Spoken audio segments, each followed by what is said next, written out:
Hey, what's up, movie fans? Yesterday I watched Sorry to Bother You. This film is directed and written by Boots Riley. Back in 2012, Boots wrote this novel and he has made several adaptations of it until it was finally ready for the big screen.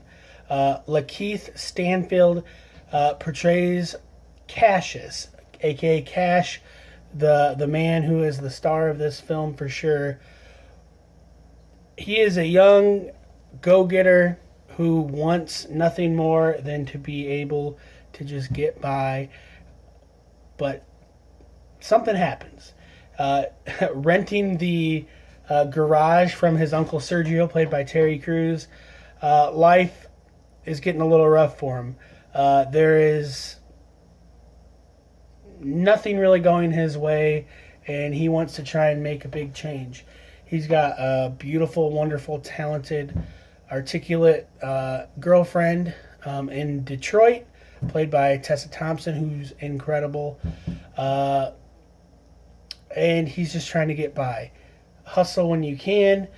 He is given the opportunity from his best friend to work for this telemarketing company. Danny Glover right away portrays a character who kind of lets him know that doing his normal voice isn't going to fly. If you want to make money, you want to make sales, you got to do your white voice. This baffles him, but he soon realizes that he's phenomenal when he uses his white voice, portrayed by David Cross. Another great one in here is Patton Oswalt. Basically having black people being dubbed in with white voices, nasally white voices, kind of like my normal voice. I don't know why I went even nasalier. But the gist of it is he moves up the corporate ladder. At the same time, there's protest and there are unrest and a lot of metaphors that are going on in his life throughout this film. There are numerous instances of metaphors that mirror real life throughout the years. This is definitely an absurdist comedic film that has some pretty crazy, interesting twists and turns.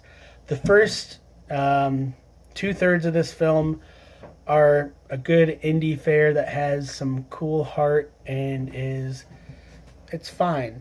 Lakeith, Tessa Thompson, they're doing a great job in this film. First two-thirds of the movie, I dug it. It wasn't like this mind-blowing film that I kind of thought would happen, but I enjoyed it. And then the last third of the film happens. There's this thing called Worry Free, which is kind of like Idiocracy meets Pods and stuff. And, you know, when people are broke, there's this option to basically live on a cot and kind of like a Heaven's Gate type cult thing. And people are really into it. And there's a lot of debate and a lot of interesting like Idiocracy elements in this movie. There is something that happens in the third of the film that just threw me for a loop. Now, initially, I didn't review this movie right away like I always do. Because, like, it would have been a really scathing review. Because I did not think it was good. But I watched a YouTuber's review on it. And it kind of broke it down. And he was gung-ho about it. He thought it was the most amazing thing ever. I'm definitely not there. I don't think it's the most amazing thing ever. I think that it is 100% an absurdist, kind of dumb thing. But I don't hate the movie. I think that it's an interesting conceptual film. It is 100% different than what I thought would be the gist of this film. Definitely was surprising, but I didn't think it would be one of those movies that had surprising elements to it.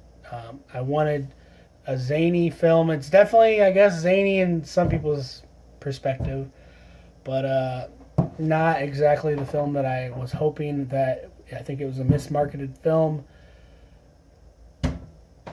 But yeah, so I think it's an okay movie. I wouldn't recommend it. I don't plan on re-seeing it again. That's just how I feel. I think that there's a lot of cool things in the first 2/3 of the film that are interesting. It could have been brought up a little bit more. If they're going for wow, shock value, surprise, they got me there. But it is just one of those misleading trailers, the tropes that I don't like, that sell tickets and kind of leave you hanging. Like when you have a boring movie that has like a jump scare and then they show you that trailer and say it's a horror movie, that's what this is. But this is kind of it makes you want to you think that you're going to watch a comedy, a smart independent film. This is, hey, look, we saw This Is America and we're going to add some crazy stuff to it. I don't know. I'm not on the train. Maybe I'll give it a second chance. Should I give it a second chance? Maybe I'll enjoy it more. Let me know what you think. I know that there's Easter eggs. I know there's hidden things in there. I watched a YouTube video on it and explaining it, and it made me appreciate it more. But, yeah, I'm just an indifferent viewpoint on this movie at this moment. So let me know what you think. Am I completely wrong? That's fine. Please subscribe to my YouTube channel, which is London Hawthorne. Hit that notification bell and see my other hundreds and hundreds of movie reviews. If you like cool shirts like this, you want to support my YouTube channel, you can go to rippedapparel.com and use my username, which is your coupon code, London Hawthorne. You get a couple bucks off your shirt, and I get a couple bucks in credit. So it's win-win. That's riptapparel.com. Thanks so much for watching my videos. Please check out my other movie reviews. And, yeah.